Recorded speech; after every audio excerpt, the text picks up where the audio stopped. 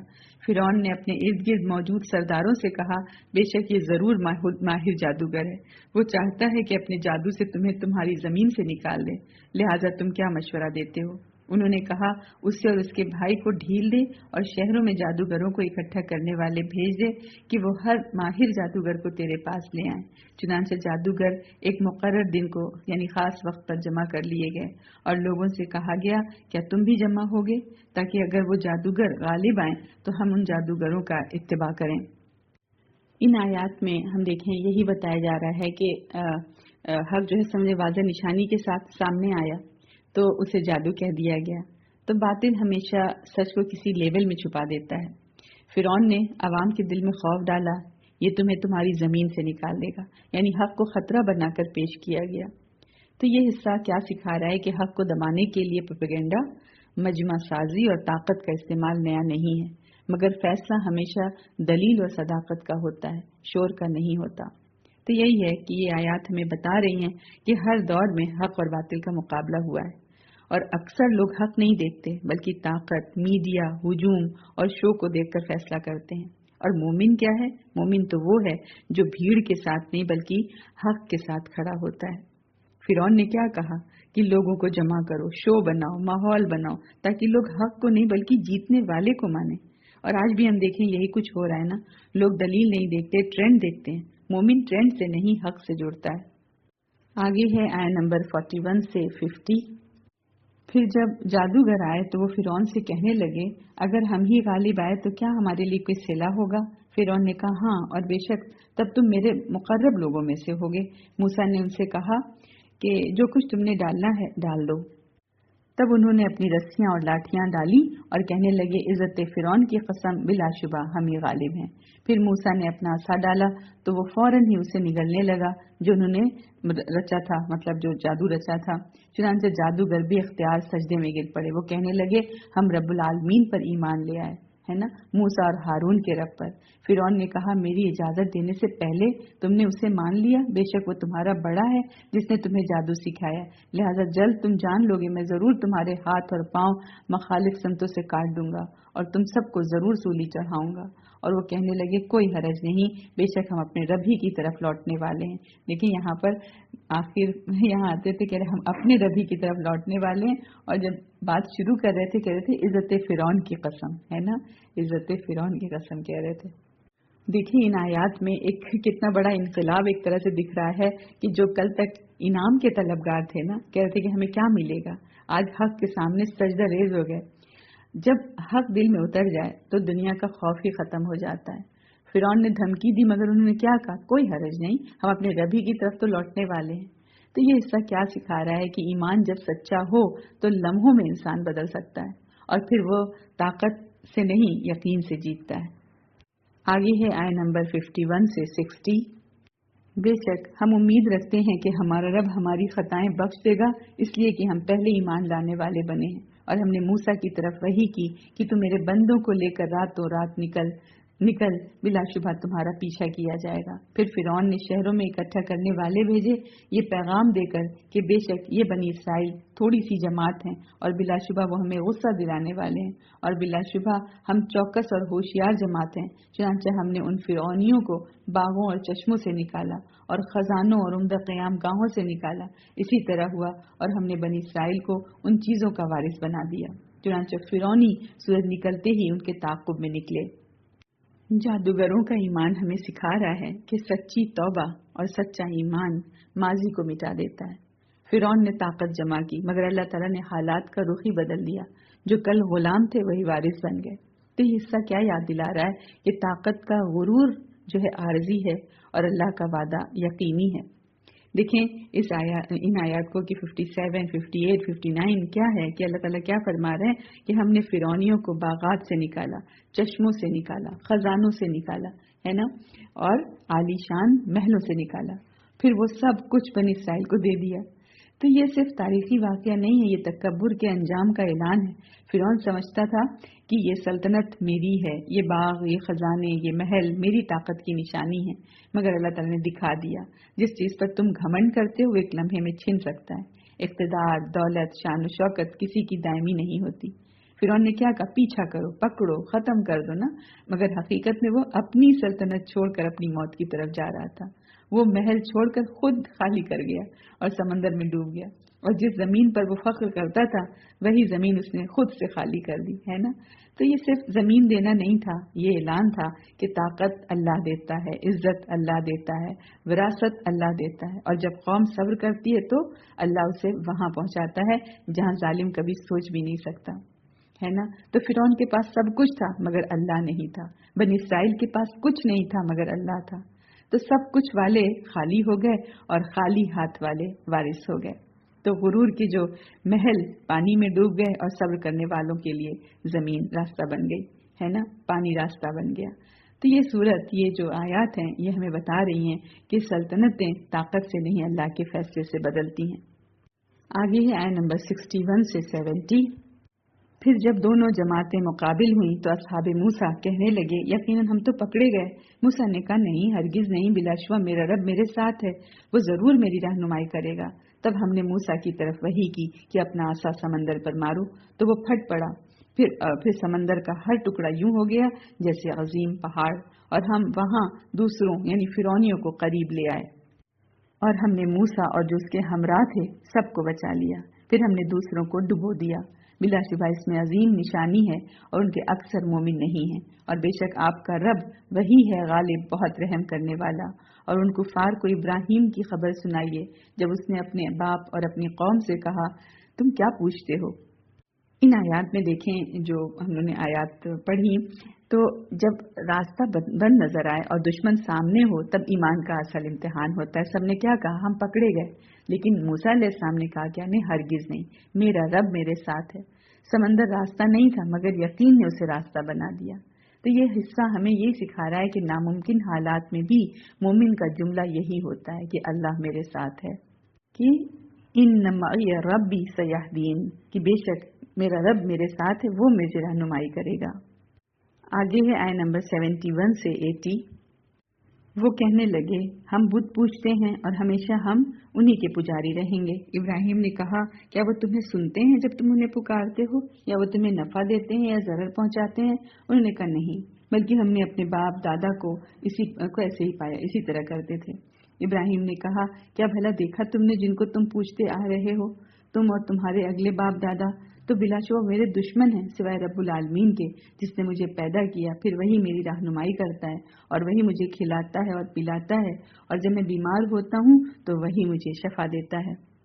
پھر دیکھیں اب ابراہیم علیہ السلام کا واقعہ شروع ہو رہا ہے کہ ابراہیم علیہ السلام نے دلیل بہت سادہ رکھی، کیا تمہارے معبود سنتے ہیں، نفع دیتے ہیں؟ جو صرف رسم اور روایت پر کھڑا ہو وہ حق نہیں بن جاتا۔ پھر توحید کا ایک تعارف پیش کیا کہ میرا رب وہ ہے جو پیدا کرتا ہے، ہدایت دیتا ہے، رزق دیتا ہے، شفا دیتا ہے۔ تو یہ کیا حصہ ہے کہ عقیدہ جو ہے جذبات سے نہیں، شعور اور دلیل سے قائم ہوتا ہے۔ آگے ہے آیت نمبر 81 سے 90۔ اور وہی مجھے موت دے گا، پھر مجھے زندہ کرے گا، اور وہی جس سے میں امید رکھتا ہوں کہ روز قیامت میری خطائیں بخش دے گا۔ اے میرے رب مجھے حکمت عطا فرما اور مجھے صالحین کے ساتھ ملا، اور بعد والوں میں میرا ذکر خیر جاری رکھ، اور مجھے نعمتوں والی جنت کے وارثوں میں شامل فرما، اور میرے باپ کو بخش دے، بے شک وہ گمراہوں میں سے تھا۔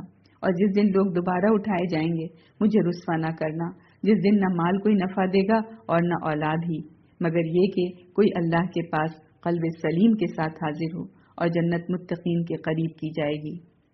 ہم دیکھیں ان آیات میں ابراہیم علیہ السلام کی دعا ہمیں بتا رہی ہے کہ اصل کامیابی آخرت کی ہے نا۔ یہ ایمان صرف دلیل نہیں، دعا بھی ہے۔ عقیدہ، عاجزی اور آخرت کی فکر یہی مومن کی پہچان ہے۔